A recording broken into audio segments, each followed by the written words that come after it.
وحی کا آنا اور نبوت کا ظاہر ہونا۔ جب آپ 40 برس کے ہو گئے تو اللہ تعالیٰ کی قدرت سے آپ کا دل چاہا کہ کہیں اکیلا رہ کر اللہ کی یاد کروں۔ مکہ شریف کے قریب ایک پہاڑی میں غار تھا، اس کو غار ہرا کہا جاتا ہے۔ بس آپ اس غار میں اکیلے جاتے اور کئی دن اس میں رہتے اور اللہ کی عبادت کیا کرتے۔ ایک دفعہ اچانک 8 ربیع الاول کو اس غار میں حضرت جبرائیل علیہ السلام آپ کے پاس آئے اور اللہ تعالیٰ کی طرف سے سورہ علق کی آیتیں لائے اور قرآن مجید آپ پر اترنا شروع ہو گیا۔ اسی کو وحی کہتے ہیں اور آپ کو نبوت مل گئی۔ آپ کو 40 برس کی عمر میں نبوت حاصل ہوئی۔ پھر آپ کو اللہ تعالیٰ کا حکم ہوا کہ اے رسول، تم ہمارے بندوں کو ہمارا راستہ بتاؤ اور رحمت عالم ہونے کا جلوہ دکھاؤ۔ آپ اسی وقت سے لوگوں کو اللہ کی طرف ملانے لگے۔ اسی وقت مکہ والوں کی حالت اس قدر بگڑی ہوئی تھی کہ ہزاروں بتوں کی پوجا پاٹ کیا کرتے تھے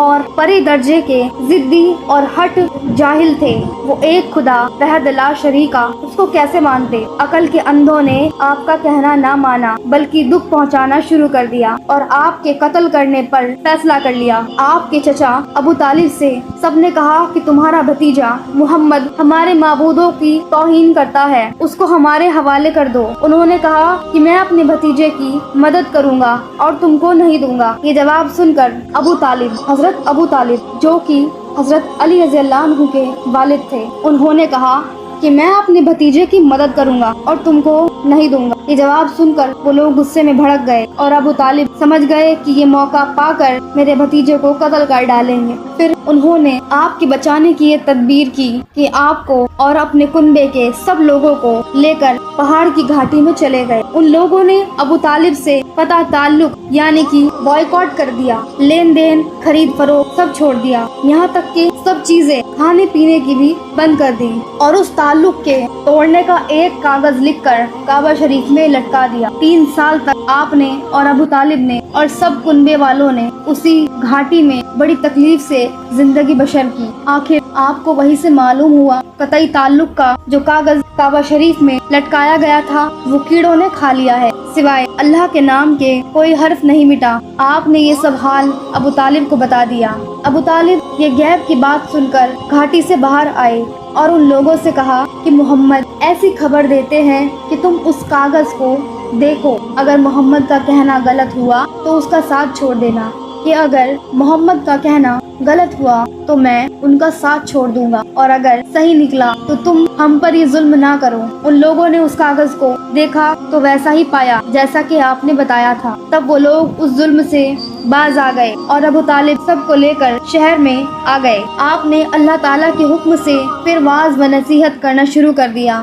آپ کی نبوت پر 10 سال گزر گئے تھے، یعنی کہ وہ 50 برس کے ہو چکے تھے کہ کفر ہی کی حالت میں ابو طالب کا انتقال ہو گیا اور ان کے بعد 3 روز گزرے تھے کہ حضرت خدیجہ رضی اللہ عنہا کی بھی وفات ہو گئی۔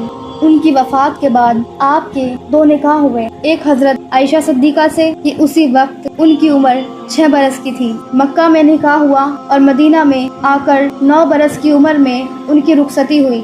دوسرا نکاح حضرت سودا جو کہ بیوہ تھی ان سے ہوا، پھر وہ مدینہ میں تشریف لے گئے۔ ابو طالب کے بعد کوئی عزت والا اور دبدبے والا آدمی آپ کا مددگار نہ رہا۔ پھر آپ طائف کے لوگوں کو خدا کی طرف بلانے لگے، مگر وہاں کے لوگوں نے آپ کا کہنا نہ مانا بلکہ آپ کو بڑی تکلیف پہنچائی۔ آپ ان کے اس سلوک سے ناراض ہو کر چلے آ رہے تھے اور مکہ سے ایک دن کی راہ پر باطن نخلا جو کہ ایک جگہ کا نام ہے، وہاں ٹھہر گئے۔ آپ رات کو نماز میں قرآن آواز سے پڑھ رہے تھے کہ 7 یا 9 جن اس طرف آئے اور قرآن سن کر ٹھہر گئے۔ جب آپ نماز پڑھ کر فارغ ہوئے تو وہ آپ پر ظاہر ہوئے۔ آپ نے ان کو خدا کی طرف بلایا، اسی وقت ایمان لے آئے اور مسلمان ہو گئے۔